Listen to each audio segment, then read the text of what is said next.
ব্লকে গর্ত খোঁড়ার কাজ চলাকালীন বেরিয়ে এলো এক প্রাচীন সুড়ঙ্গ পথ। বাড়ি তৈরির জন্য গর্ত খোঁড়ার কাজ চলাকালীন বেরিয়ে এলো এক প্রাচীন সুড়ঙ্গ পথ।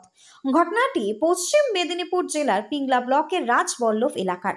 স্থানীয় বাসিন্দা অনিমা ঘোষের পাকা বাড়ির ভিত খোঁড়ার সময় আজ সকালে দেখা যায় চুন, সুরকি এবং পাতলা ইট দিয়ে তৈরি একটি সুড়ঙ্গ। ধারণা করা হচ্ছে এটি বহু পুরনো কোনো স্থাপনার অংশ, যা হয়তো কোনো মন্দির বা জমিদার বাড়ির অবশেষ। এই খবরটি ছড়িয়ে পড়তেই অনিমা ঘোষের বাড়িতে স্থানীয় বাসিন্দাদের ভিড় জমে যায়। একেবারে চাঞ্চল্যকর পরিস্থিতির সৃষ্টি হয় এবং এই পরিস্থিতিতে পিংলা ব্লক প্রশাসন কাজ বন্ধ রাখার নির্দেশ দিয়েছে। পিংলা থানার পুলিশ এবং ব্লক ডেভেলপমেন্ট অফিসার ঘটনাস্থলে পৌঁছে পর্যবেক্ষণ করছেন। তিনি জানান, একটি বাড়ির ভিত খোঁড়ার সময় 15 ফুট দীর্ঘ একটি সুড়ঙ্গ খুঁজে পাওয়া যায়, কিন্তু কোনো উল্লেখযোগ্য কোনো নমুনা খুঁজে পাওয়া যায়নি। তবুও আমরা কিছু ছবি তুলে কয়েকজন বিশেষজ্ঞের কাছে পাঠিয়েছি তাদের মতামত জানার জন্য, তবে মনে হচ্ছে না সেরকম উল্লেখযোগ্য কিছু আছে। সুড়ঙ্গের জায়গাটুকু বাদ দিয়ে বাকি বাড়ির কাজ চলতে পারে। জানা গিয়েছে মাটি এবং ইটের নমুনা পরীক্ষার জন্য বিশেষজ্ঞদের খবর দেওয়া হয়েছে। অনুমান করা হচ্ছে পুরনো ইতিহাসের সঙ্গে যুক্ত কোনো স্থাপত্যের সন্ধান পেতে পারে এই অঞ্চলের বাসিন্দারা। প্রশাসনিক পর্যায়ে তদন্ত শুরু হওয়ায় সবাই এখন অপেক্ষায় রয়েছে এর রহস্য উদ্ঘাটনের। পিংলা থেকে নিউজ বঙ্গবার্তার বিশেষ প্রতিবেদন।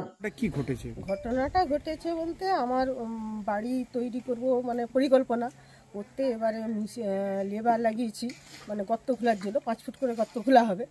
এবারে গর্ত ওনারা গর্ত খুলছেন, খুলতে খুলতে দেখা গেছে একটা সুড়ঙ্গ বেরিয়েছে, আর মাটির থেকে ইট বেরাচ্ছে। কত বড় সুড়ঙ্গ? সুড়ঙ্গটা কত বড় হবে তো আমি দেখা, সুড়ঙ্গটা কত বড় হবে 15 ফুট মতো, 15 ফুট মতো সুড়ঙ্গ বেরিয়েছে। তারপরে আরেকটা গর্ত যে মানে ওর পাশে যে 5 ফুটের গর্তটা খোলা হবে, ওটা হচ্ছে আপনার গোটা চারে সিঁড়ির ধাপি বেরিয়েছে। কি অনুমান করছেন এই সুড়ঙ্গটা কি মনে করছেন? মনে করছি যে আগেকার দিনে সেটা শ্রীধর মন্দির ছিল, তারপরে চারপাশে প্রাচীর ছিল, বুঝতে পারছেন। তারপরে আগেকার জমি, এই বংশটা নাকি জমিদারের আমলের বংশ শুনেছি। দিয়ে ওটা এবারে জমিদাররা তো আগে সে চওড়া চওড়া ইটের প্রাচীর করে তবে বাড়ি টাড়ি করতো, সেই রকমই শুনেছি।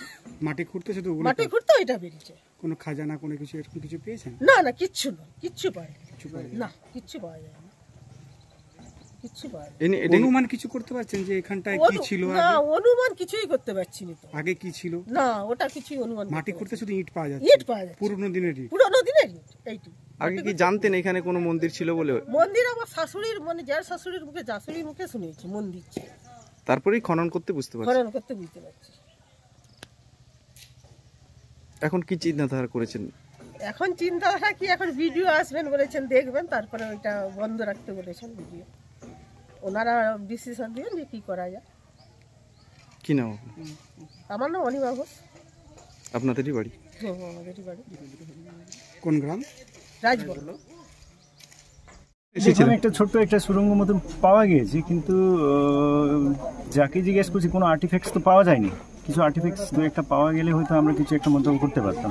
কোনো এক্সপার্ট তো এখন এখানে নাই, তবু আমরা দু একজনের সাথে একটু এই পিকচারগুলো ভিডিওগুলো শেয়ার করে দেখি যদি কিছু পাওয়া যায়। আর্টিফ্যাক্টস পেলে নিশ্চয়ই কিছু একটা বলা যেত। ঠিক আছে, কি মনে হচ্ছে? আমার তো সেরকম কোনো স্পেশাল কিছু পাইনি, যেহেতু আর্টিফ্যাক্টস পাইনি তাই আমি সেরকম স্পেসিফিক কোনো কমেন্ট করতে পারবো না। কি শুনে এসেছিলেন? শুনে এসেছিলাম একটা বাড়ি করতে গিয়ে নাকি ফাউন্ডেশন করতে গিয়ে একটা সুড়ঙ্গ পাওয়া গেছে, তাই আমি ভাবলাম কোনো স্পেশাল কিছু হবে, কিন্তু আমার আপাতত কিছু লাগলো না। কত দূর পর্যন্ত গর্ত দেখতে পেলেন? দেখলাম তো লম্বায় তো মোটামুটি 15 ফিট এরকম হবে, 10-15 ফিট। তো এটা কি আপনারা উচ্চতর মহলে জানাবেন? একটু জানাবো, কিন্তু তাও আমার মনে হয় না এতটা বেশি আছে। তবু আমরা এই করবো, দু একজনের সাথে শেয়ার করবো, দেখি কোনো এক্সপার্ট অপিনিয়ন পাইনি। কোথায় পাঠাবেন? কি কি সংগ্রহ করলেন এখান থেকে? সংগ্রহ মানে ছবি সংগ্রহ করলাম, কারণ বললাম তো কোনো আর্টিফ্যাক্টস পাওয়া গেলে না সংগ্রহ করা যেত না। আমরা এই সাইডে তো কাজ করাই যায়, তবু আমি দু একজনের সাথে একটু শেয়ার করবো, যদি ওনারা বলেন কোনো দেখার মতন থাকলে ওনারা, নাহলে সেরকম আমি পার্সোনালি আমি তো দেখছি না কোনো স্পেশাল কিছু আছে। তাহলে কাজ চলবে বাড়ি? কাজ চললে কোনো অসুবিধা হবে বলে মনে হয় না। এই সাইড দিয়ে কাজ করুক, আমরা আজকেই আমি ওনাকে বলে দেবো কিছু কি আছে। ঠিক আছে।